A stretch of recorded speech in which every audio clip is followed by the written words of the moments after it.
Hi, I'm Dr. Philip McMillan. Thank you for joining me again today. And I'm sharing with you an important topic that is hot off the press. And that's why I look the way I do in this picture, because this is a very important subject. I don't know if I've captured it necessarily the way that it looks, but here is the important point. Vax spike light lasts for over 180 days.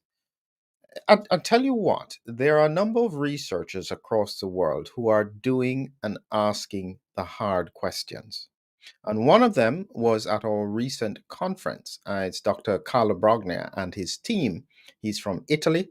He was specifically presenting about bacteriophage properties of the spike protein or the viral spike protein or even the vaccine spike protein with regards to making toxins in the gut and entering the bloodstream. So, very, very important research. And that's a lot of what he was talking about then. But he has just been involved himself and his team, which is from across different parts of Europe, a very, very important paper. I'm going to go through the paper, and this is what essentially it's about. They are essentially looking at the detection of spike protein in a vaccinated cohort. So this is it here, and I'll go through it in a little bit more detail. Detection of recombinant spike protein in the blood of individuals vaccinated against SARS-CoV-2, possible molecular mechanisms. This was done, published on the 31st of August, 2023. So this is why I'm talking about it today. I'm giving you this stuff as soon as it comes off the press, if I can find it.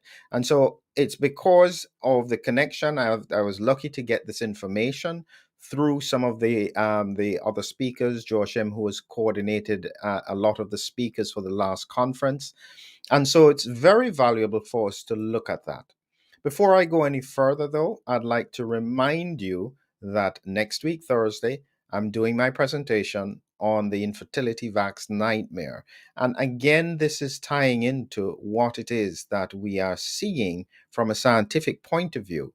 What I'm doing is I'm extrapolating what some of the current evidence is and how this may impact long-term reproductivity across populations. Really important questions. And I'll share my thoughts on what the research has been saying. Register at the link below. So getting back to the point here, vax spike lasts for over 120 days. So we go back to the paper here. And in this paper, what we have is that this paper, they were looking specifically at mRNA vaccines, okay? And they were looking at what happens to the spike protein after it's injected.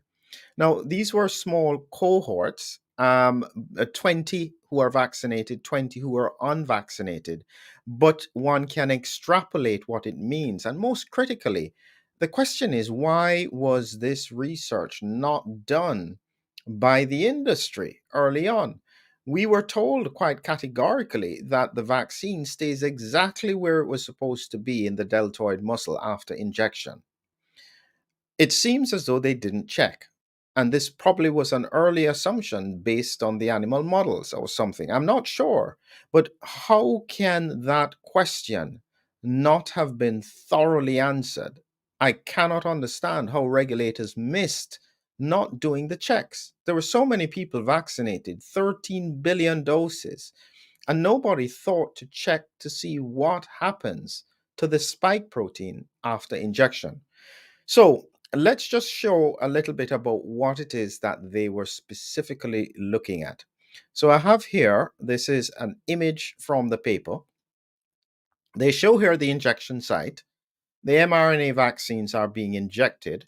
They then get into the muscle to produce muscle cells, to produce spike protein here.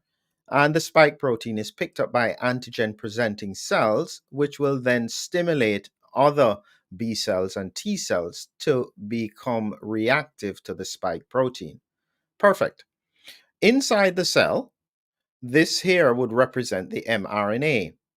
And so this mRNA then, this is a ribosome, these two gray areas here, then take this and they make the spike protein. Now, critically, what's different with the spike protein between the infection, natural infection, and the mRNA vaccines is that they produced two proline substitutions at position 986 and 987 in the mRNA spike protein. And they did this because it seems that they were anticipating the potential of an autoimmune response, and they were trying to prevent the receptor binding domain from being so easily bound to ACE2. Exactly what I've said, autoimmunity. Now, I have here an image as to what was the difference between the AstraZeneca, which was the adenovirus vector platform, and the Pfizer spike protein. And I've effectively got on here that at this point, you have a situation. Let me just make sure my pointer is clear. So you have a situation here where the proline substitutions are added in. This is an estimation, not exactly. And so this would have an impact on how ACE2 is bound. So there's a slight difference between the two. And it's this that they were looking for when they were trying to differentiate between the spike protein, the mRNA spike protein, versus spike protein, say, from natural infection. So that was the important point that the research was looking at. And they were trying to clarify this essentially critical question. So I'll bring you back to the image here, and you can see here that what they found here, and this is in days after vaccination. So this blue box here is days after vaccination.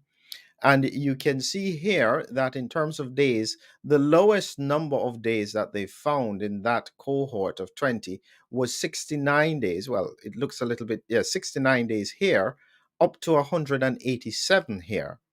So that cohort of vaccinated individuals were continuing to produce spike protein for up to 187 days. That's incredible. Compare that with after infection in the non vaccinated. You see here that there was no spike protein detection. Well, they were again looking specifically for this transformed spike protein. So you would expect that there would be nothing there. And they're just making sure that there can't be any other reason why this would have been found. So this is really, really important. So again, I highlighted here from days, it was from 69 days to 187 days in total. Minimum time was 69 days, maximum 187. And for the after infection non vaccinated, here was 0.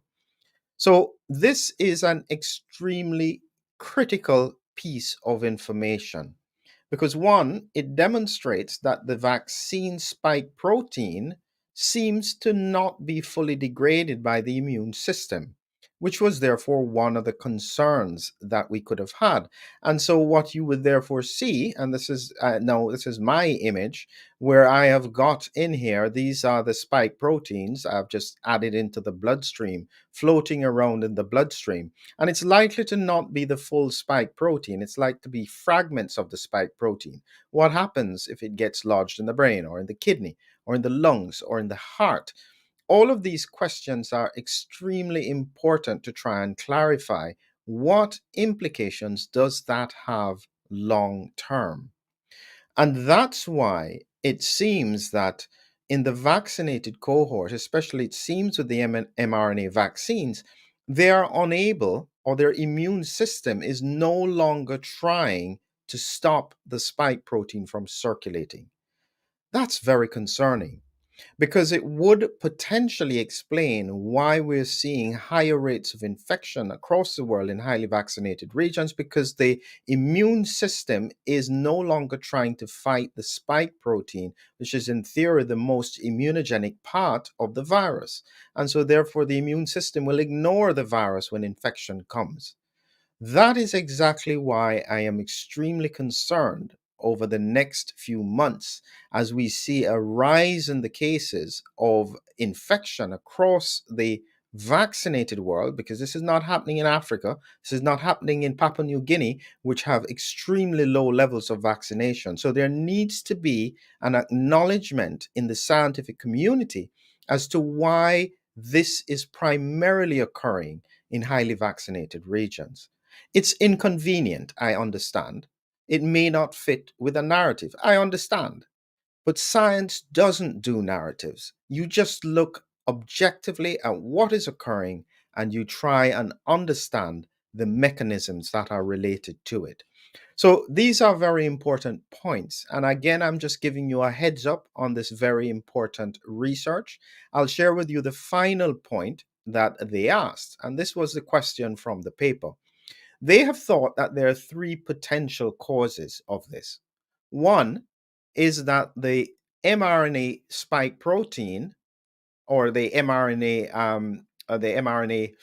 gets integrated into cells, and this could be in lymphocytes, with an ongoing steady production of spike protein.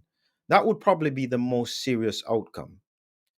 Other than that, it could just be that the protein, spike protein, there's constitutively active spike protein which is being produced from something else. It could have been integrated into bacterial cells, which continue to make spike protein on their own.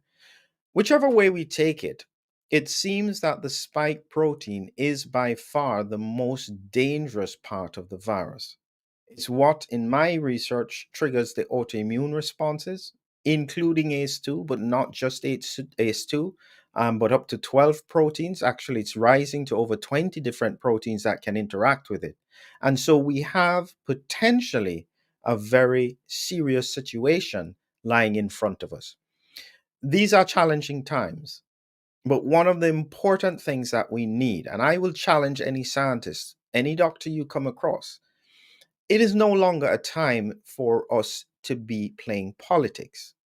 Now we just need to answer the hard questions. As far as I'm concerned, the pandemic should have been completely over. There should be no question at this point that there is an ongoing pandemic and we're needing to do more. If that is the case, it indicates that something in our expectations was flawed. We have to go back to the basics and make sure we don't do the same errors again. Let's hope we learn from the lessons. Have a great evening, everyone.